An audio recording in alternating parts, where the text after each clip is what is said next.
Chapitre 5. La métamorphose. L'approbation du grand lumineux et son message si clair n'avaient fait qu'augmenter la pression au-dedans de mon être. Bien que voulant porteur de forces rassurantes, ce qu'ils induisaient en moi me suspendait en même temps au-dessus du vide. De quoi était-il donc fait? Un cœur d'elfe? Une conscience d'elfe? Je n'avais jamais entendu un seul de mes semblables se poser une telle question. Nous étions, et c'est tout. Si ce n'était que je m'apercevais maintenant que cela ne devait pas être vrai. L'éther lui-même, celui que nous absorbions et que nous densifions pour faire ce que nous étions, devait porter des sortes de graines en lui-même, des sortes de bulles ou des espaces capables de germer. Qu'est-ce qui faisait vraiment que certains d'entre nous siégeaient au Grand Conseil et d'autres pas? Une grâce dispensée par les grands lumineux? Non, ce devrait être plutôt un effet de germination, l'ouverture d'une zone cognitive différente de la conscience, une zone exploratrice peut-être. Dans mon coin de forêt, au milieu des tremblements, j'ai eu lors l'audace de penser que c'était probablement quelque chose d'analogue qui m'arrivait. Tout m'indiquait que si j'avais pu percevoir et souvenir la présence d'un grand lumineux, c'était parce que j'avais vécu une véritable explosion en mon âme, et que je devais être capable de supporter l'insécurité en acceptant que mon cœur et l'univers de mes pensées entrent en chantier. Je ne suis pas parvenu à pousser plus loin que mes réflexions. Il fallait absolument que je voie Ballerine. Il le fallait, car non seulement je devais le reconnaître, presque avec effroi, que sa présence me manquait, m'appelait, mais aussi je m'inquiétais pour lui. Quelque chose en moi pouvait devenir la couleur et l'odeur du gouffre devant lequel il se trouvait. Sa prison était égale à la mienne, et nous étions complices malgré nous, sans seulement vraiment nous connaître. Il n'était pas plus chez lui et moi, plus tout à fait chez moi.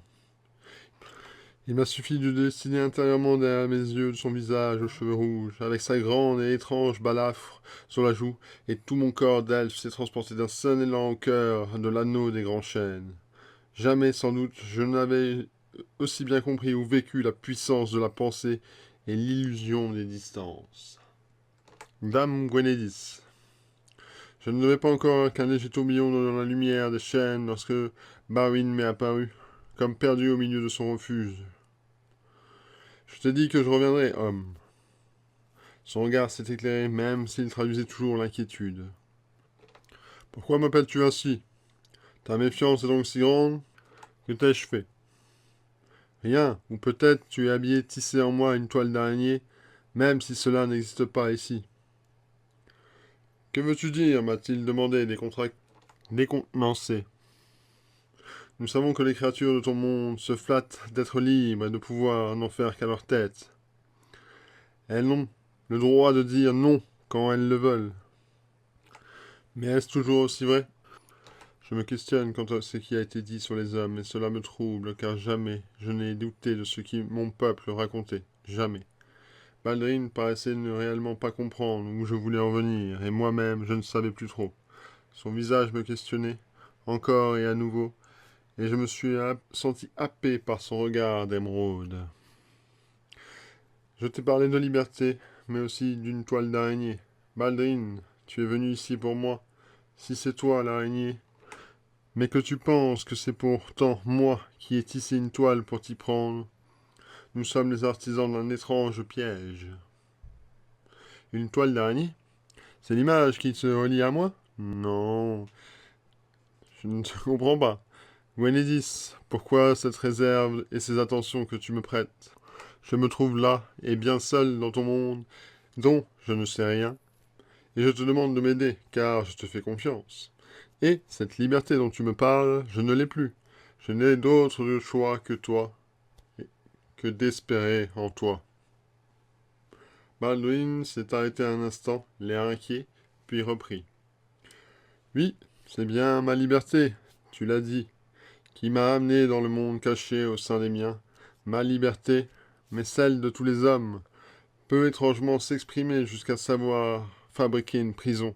Cette prison, nous l'appelons dépendance. Mes mots te surprennent, je le vois. Écoute, écoute ce que je vais te dire encore.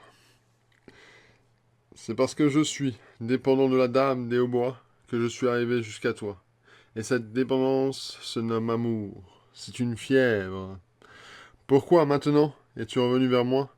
Tu pouvais me laisser errer ici. Tu avais cette liberté.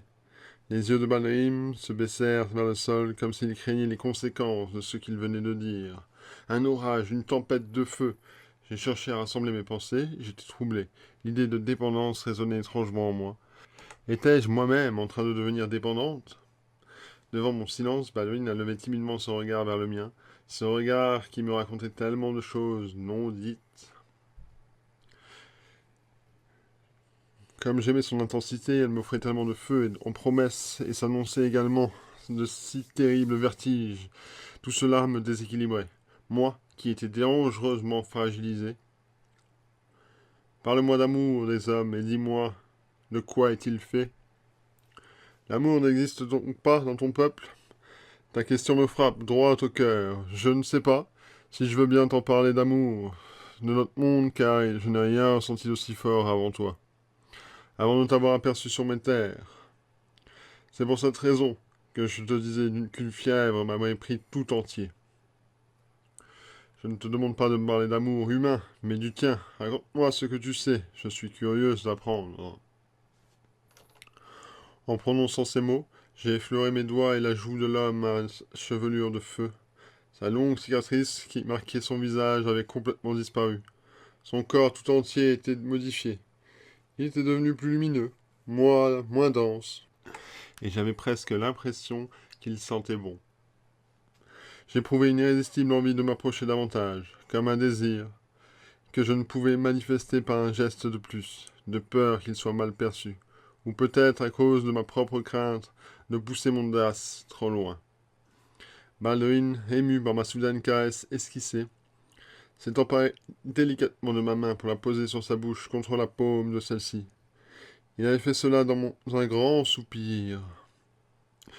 C'était comme s'il avait abandonné toute réserve envers moi, comme si ce geste résumait tout ce que j'avais secrètement espéré. Baldrine, tu as changé si vite, lui ai-je chuchoté. Tu as rajeuni. Je ne te reconnais plus. Ton visage m'est soudain devenu si agréable et ta présence si aimante. Toi aussi, tu changes, Gwenezis. Il y a tellement de tendresse dans ton regard. Non, tu n'es plus celle qui, tout à l'heure encore, évitait de me regarder comme si c'était le trollé ou indigne d'elle. Et voilà que tu me demandes de te parler d'amour des hommes. L'amour. Je te mentirais en t'affirmant que les humains savent aimer. Rares sont ceux qui comprennent ce que cela signifie. En réalité, je crois qu'ils l'ont appris à balbutiner l'amour. Pour eux, aimer est un acte de possession de l'autre, de jalousie et de négociation. Et puis, je vois qu'ils ne savent aimer que conditionnellement. Que veux-tu dire par conditionnellement? Dans leur monde, les humains marchandent l'amour, sans même s'en apercevoir, car aimer est lié aux personnalités égotiques et à la soif de posséder l'autre. L'amour n'est pas compris. Je veux dire qu'il est souvent un outil au sein d'un jeu pervers de pouvoir et de désirs malsains. Il est aussi pour beaucoup l'expression d'instinct primaire et cruel, qui n'ont pas vraiment d'élan du cœur et de l'âme. L'amour humain, je le vois perdu dans le jeu du conditionnement, de contradiction et de marchandage. Ainsi, on peut le dire, je t'aime si tu m'aimes, je t'aime pas si tu n'es pas à moi. Alors, l'amour érige des prisons, des lois étranges, des barrières, et fait montrer des grandes souffrances aussi. Oui, chez moi, on peut faire très mal et même tuer au nom de l'amour. Lorsque l'amour ne naît pas d'un élan spontané du cœur pur, il n'exprime pas le meilleur de nous, mais traduit le mal en nous. C'est un mal-être qui veut faire tout passer par la tête, tout contrôler, tout rétrécir. Certains d'entre nous, pourtant, savent aimer, je te l'assure. Ceux-là s'abandonnent et offrent tout, car ils ne retiennent rien. Ils abolissent les frontières, en eux, car ils ont compris que pour vraiment aimer, il faut laisser libre et ne rien demander en retour. Et toi, Sais-tu vraiment aimer? Je pense que j'ai compris. Le veilleur nous enseignait, presque avec dégoût, que vous aimiez avec votre corps. Baldwin m'a regardé avec intensité, étrangement, comme s'il mesurait plus lucidement encore ce qui se séparait de nos mondes réciproques. Nos corps? Oui, nous unissons les uns les autres. Certains le font comme des animaux, pour se rassasier. D'autres le font en cas d'émotions vraies ou de sentiments derrière leurs pulsions. Pourtant, nous sommes tous en demande d'échange. Le corps veut appeler nos âmes. Il cherche la porte des sens. Et, derrière elle, la tendresse. Mais parfois l'amour et le désir sont si forts qu'un intense feu de la passion brûle au-dedans. Cela nous dépasse. Mais toi, parle-moi de ton peuple. Tu me demandes, si jeune, Gwenedis, sans âge. Non, je ne suis pas si jeune. Je suis, comme tu l'as dit, sans âge. Ici, nous naissons d'une rencontre de lumière, selon la projection de notre idéal de perfection collective. Nous ne vieillissons pas, mais nous mourrons tout simplement lorsque notre âme est lasse. Nous savons qu'un autre jour, la vie se séparera alors pour nous permettre de continuer notre œuvre au service des grands lumineux. Mon peuple vit dans ses sens. Ce que tu appelles l'acte de chair ne naisse jamais de nos pulsions. Nous ne sommes pas de chair, et nous ignorons les pulsions. Et c'est pour ça que nous cultivons des actes de lumière. Ici, personne n'aime pas selon ta définition de l'amour. Chacun a des préférences, mais chacun suit le courant d'énergie de floraison qui lui est offert sans jamais se questionner ni douter de la justesse de toute une union vécue. L'acte de l'amour est comme un épisode de la vie, un parfum qui se dégage parfois du couronnement logique d'une nature parfaite. De nos unions naissent d'autres elfes totalement adultes. Nos géniteurs ne sont pas nos parents, ils sont des éléments de notre clan. Comprends-tu? Ici, les échanges d'énergie subtiles, tout s'interpénètre pour engendrer une harmonie. Nous recréons sans cesse la nature subtile dans sa perfection initiale. C'est une ronde. Un bruit nous a fait tout à coup sursauter. Gwendan et Taliesin se tenaient devant nous, visiblement furieuses de me surprendre avec un humain, celui dont elle avait flairé l'intrusion, la cause de ma folie décidante. Elles se sont aussitôt rapprochées de Baldwin avec un air de mépris. Ainsi, les rumeurs elfiques sont vraies. Tu as fait entrer un être du monde de fer, malgré les mises en garde du Grand Conseil. Tu as désobéi aux vieilleurs. Elle n'y est pour rien, leur a lancé Baldwin d'une voix éteinte. Ne lui faites pas de mal. Tais-toi, tu n'as pas à nous répondre. Si Gwenedis s'est laissé prendre par ton jeu hypocrite, cela ne fonctionnera pas avec nous. Mes sœurs, ne me jugez pas l'humain, vous ignorez tout de lui. C'est vrai, je me suis pour rien dans sa venue dans notre monde. En fait, presque pour rien. C'est moi qui l'ai passé le portail et qui me suis retrouvé sur les terres de l'homme sans le savoir. J'ignorais qu'il m'avait vu et qu'il m'observait. Je voulais juste goûter au parfum de la terre, à un moment intime avec mon cœur. Je sentais appelé si fortement par le monde extérieur. Et puis voilà, j'ai été suivi sans que je puisse y faire quelque chose. Alors j'ai vu l'homme, Baldwin, avait passé le portail de Telandrach, et qu'il était lui-même désemparé, sans vraiment savoir où il était arrivé. Je m'en suis rapproché pour l'observer de plus près. Il avait peur, et moi aussi. Il a voulu retourner vers les siens, mais là, le sas a disparu. Les esprits des profondeurs ont sans doute fait changer l'orientation des veines de la terre, et depuis je cherche un autre portail pour lui. Qu'auriez-vous fait, vous? Le laisser ainsi? Alors, je ne l'ai aidé. Je l'ai caché ici, dans les anneaux du grand chêne blanc, là où les veilleurs ne viendront pas en saison rouge, trop occupés qu'ils sont par les festivités de notre peuple. Depuis, l'homme me parle, il me raconte les humains, il me fait comprendre autre chose, et je lui fais confiance. Je n'ai plus peur de lui. Appelez-le par son nom, vous aussi. Mais que tu crois donc, Gwenedis, que tu vas changer les lois de notre peuple? Tu bouleverses tout notre monde par ton inconscience. Je ne sais plus rien contre mon peuple. Un grand lumineux est venu me dire, il m'a conseillé d'oser aller vers l'humain, de m'ouvrir à lui, en m'affirmant que ce n'était pas une dissidente, mais une évoluante, que c'était bien. Un grand lumineux est venu à toi. Tu crois donc, tu te crois donc canal? Ta colère empêche de voir avec ton cœur, Gwenden. Et toi également, Taliesin. Tous deux, je ne vous reconnais plus. Ni Erdwin, qui est maintenant si amer, notre peuple serait devenu cruel et méprisant. Tout en jetant un bref regard à Balduin, mes sœurs restèrent un moment interdites sous la vivacité de mes paroles. Tu sais pourtant que tous les anciens contacts de notre peuple avec le monde métallique ont été toxiques pour nous. Répondit enfin le plus doucement Taliesin. Regarde cette créature aux cheveux rouges. Que sais-tu réellement d'elle? Tu crois en ce qu'elle te dit? Tout ce que je savais jusqu'à présent, c'est que nous avions enseigné par le Grand Conseil des Veilleurs. Mais peut-être que maintenant, peut-être, me lançant Gwendolyn, des yeux pleins de colère, oui, peut-être que ceux du Grand Conseil nous ont voilé des vérités. Ils ont volontairement voulu nous tenir à un certain ordre des choses. Leur loi à eux. Le désir est de nous garder purement elfiques, soumis et obéissant à notre routine quotidienne, sans chercher davantage, sans jamais interroger, sans la capacité de choix. N'avez-vous pas l'impression de vivre dans un monde qui nous étouffe, qui nous emprisonne dans l'unique pensée d'un groupe d'âmes centré sur lui-même, sans réelle personnalité, sans conscience, ni sans désir, ni opinion? Des images qui défilaient entre nous allumèrent les autres baisers de colère chez mes sœurs. Tout notre clan reçoit désormais des idées fantaisistes. Gwenédis et nous en souffrons. Bientôt, l'humain sera capturé par les veilleurs, et nous ne pourrons plus rien intervenir pour toi. Tu seras coupable de trahison et puni par Art Dwedensin. Quelle folie s'est emparée de toi. Tu sais dans ce que... Sais-tu dans ce dont tu souffres?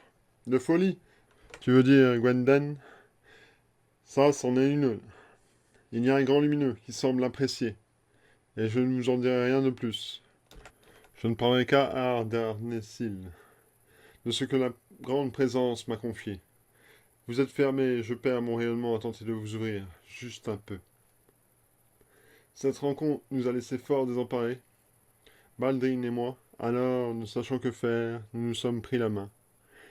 Je restais fidèle à nos confidences et j'essayais d'intervenir pour toi. Mais, tu le sais, tu devras faire face au grand conseil. Il ne tardera pas à se manifester. Restons calmes et attendons. Et, effectivement, ce qui devait arriver arriva. Le temps d'un souffle de brume, dans les feuillages des grands chênes.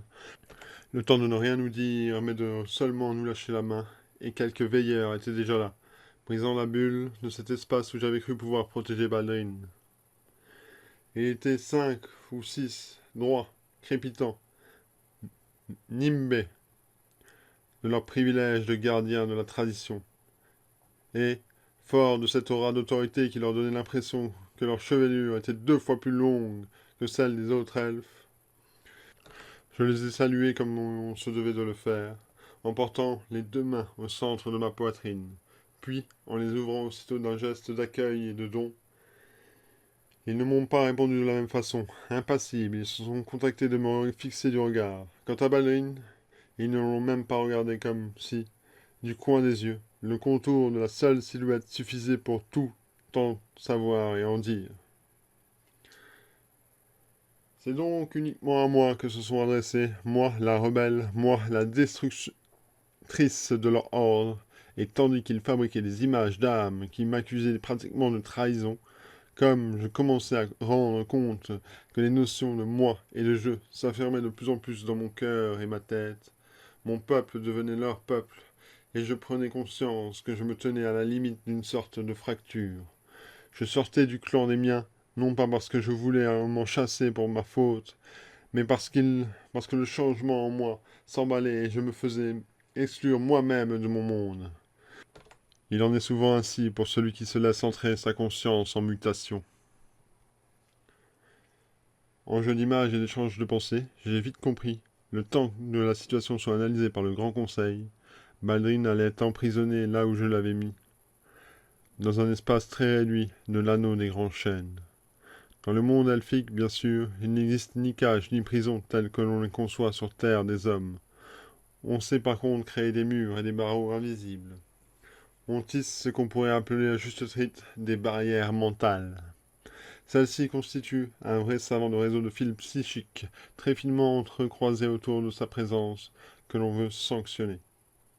Ce sont mes sœurs qui furent chargées de confectionner une telle broderie. J'avais l'impression qu'elles étaient même satisfaites, comme pour convaincre les veilleurs et peut-être elles-mêmes qu'elles n'avaient pas été contaminées par ma folie. En les suivant discrètement de l'âme, je les ai vus s'isoler dans un bosquet, après avoir accueilli quelques autres herbes de ma crinière, qu'ils sentaient en bordure de l'anneau des grands chênes. Je n'ignorais pas qu'elles avaient affaire à elles, tout elles l'auraient su, même si pratique à laquelle elles avaient s'abandonner était rarissime.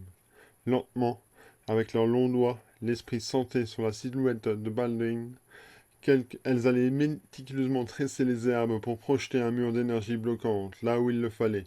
Ainsi, mon ami, l'humain aux cheveux rouges, allait bientôt sentir l'espace de la forêt rétrécir autour de lui, et sans doute d'abord en lui. Il ne pourrait plus se déplacer en dehors d'un petit périmètre. Je ne savais même pas s'il parviendrait encore à lui tenir la main. C'était peu probable. J'avais voulu me rendre compte, et c'était ce qui s'était passé. Au cœur de l'anneau des grands chênes, je l'ai enfin retrouvé, l'air hagard, marchant comme un animal en cage entre une douzaine de grands arbres.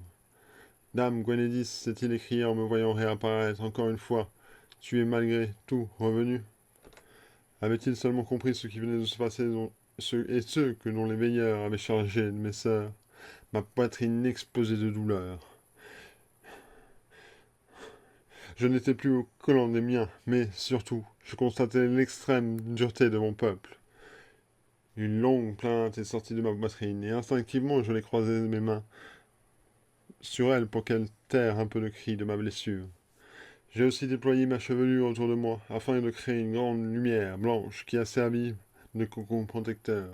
Oui, je devais m'obliger au silence, de peur que le grand conseil ne soit encore plus intransigeant envers Baldwin, et pas seulement envers lui. Dans un ultime effort, il fallait que je retrouve ma flamme, et surtout que je me laisse pas noyer par toute l'avalanche des derniers événements. Mourir à moi, m'assombrir, m'éteindre, c'était sûrement l'image qu'Ard Baldwin m'envoyait. Il voulait certainement que je sombre dans le doute, et que j'espère dans la honte de ma faute. Peut-être, utilement, pour me redresser à sa façon. Mais je n'avais pas besoin d'être redressé. J'étais droite en mon âme. Une voix s'est alors à nouveau fait entendre. Elle s'est glissée en moi, et me prenant de stupeur au milieu de mon trouble, elle ne pouvait être que celle du grand lumineux, qui m'avait déjà bien voulu se pencher sur ma folie ou mon destin. Elle était si puissante que même Ballerine semblait l'apercevoir ou alors la deviner. Lui aussi était immobilisé et apaisé. La voix résonnait tandis que je contemplais le sol. Gwenedis, crois en ton cœur, souviens-toi des paroles que je t'ai offertes. Ton peuple doit te sentir ferme et solide. N'en doute pas, il n'y a nulle honte à te tenter de grandir, à vouloir penser, à espérer aimer. Ton peuple apprend par toi, et c'est cela qu'il cherche à enfermer dans tes lois, à s'y réfugier.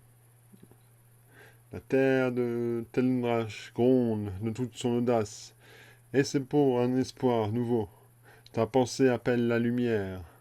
Ne permets pas qu'elle s'assombrisse. Ne laisse pas l'étincelle de ta flamme vaciller. Jamais. Avance et reste droite. La force de ton cœur aimant est comme un rempart contre les agressions, celui qui ose apprendre à aimer.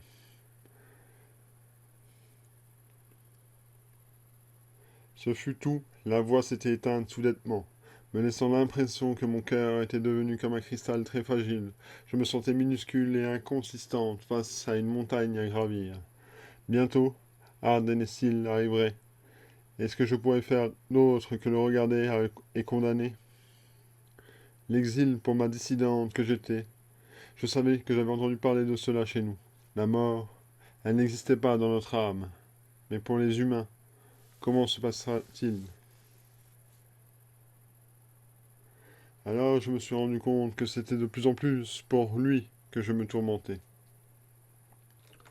Je n'étais plus qu'une boule de questions. encore une fois, plus ébranlé que conforté par la nouvelle intrusion du grand lumineux dans ma vie. L'esprit bousculé toujours et toujours. Si c'était cela, grandir, le prix m'en paraissait extrêmement lourd. On disait à partir de notre perception de l'éternité que les grands lumineux étaient nos créateurs. Ils nous avaient engendrés et condensé la lumière en leurs pensées. On disait aussi qu'ils avaient créé le parfait pour servir un plan de beauté et d'équilibre. Mais qu'est-ce que c'était que cette perfection? Une perfection par définition n'a pas besoin d'évoluer, ni de bouger, ni de vouloir s'ouvrir. Là aussi, on nous avait peut-être habilement dissimulé des vérités. Je n'ai pas eu le temps de m'interroger davantage. J'ai senti un mouvement dans la lumière. Ardan et Syl venait de faire son interruption à l'orée de l'anneau des grands chênes. Je m'attendais à voir entouré d'un nombre important de veilleurs, mais ils étaient seuls. C'était la première fois que je me trouvais aussi directement en sa présence.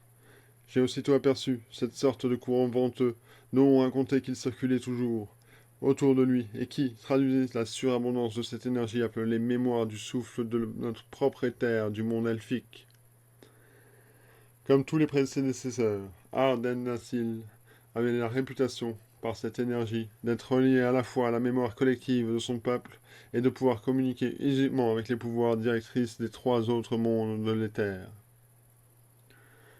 Aux yeux de tous, il était donc l'expression vivante et des archives elfiques de notre contrée, ainsi que le gardien de son équilibre par les forces de la terre, de l'eau et du feu. Mon corps s'est incliné devant lui, et mes mains se sont aussitôt jointes selon la tradition. J'ai reçu le même salut, et je ne m'y attendais pas. La silhouette d'Ardensil m'est apparue incroyablement longiligne dans sa robe de mousse de lichen.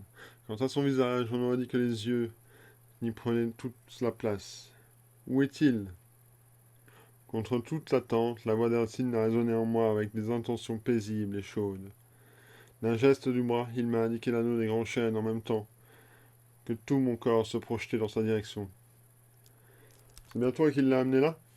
Les autres herbes dans les fougères j'avais glissé sous nous, et déjà Baldwin n'était plus qu'à 20 pas. L'air désemparé, bloqué entre les arbres, coincé dans les mailles du filet psychique qui lui avait été tendu. Je me suis efforcé de ne pas le regarder, c'était trop difficile. Je ne me l'explique pas, c'était déjà lu en toi. Les images d'âme sont puissantes et fort profiliques. Gwendis, dame des hautbois. J'ai été ébranlé en m'entendant appeler par ce nom en de telles circonstances. Ainsi, même s'il lui avait transpiré, tout était donc répandu par le grand conseil avait tout en main. Tout, contrairement à mes sœurs, Ardésil a très longuement regardé Balring. Je savais qu'il l'étudiait, qu'il respirait ses senteurs de sa lumière d'âme. Quant à Baldrin, qui paraissait ne pas s'apercevoir du fait qu'il était observé, il était là, à marcher dans les petits périmètres de ces arbres et à en caresser les troncs. Il aimait donc les arbres, il savait les respecter. Les habitants du monde de fer étaient certainement bien plus complexes que ce que nous avait été communiqué. De ce que je commençais à comprendre, ou plutôt à en deviner, le respect et l'inconscience, l'amour et la violence parvenaient facilement à cohabiter en eux sans que cela ne leur pose trop de problèmes. Était-ce cela, la liberté? Il ne sent pas mauvais, a tout à coup annoncé Ardennesil, comme s'il prononçait un verdict. Que tu l'aies trouvé ou ramené ici intentionnellement ou non n'est pas le problème. Ce qui fait problème, c'est que cette race sème la dualité. Rien que l'idée du doute n'est pas, et c'est déjà la dualité, une perte de force. Quand on reste, les archives de notre peuple affirment que rien, jamais, ne se survient sans raison.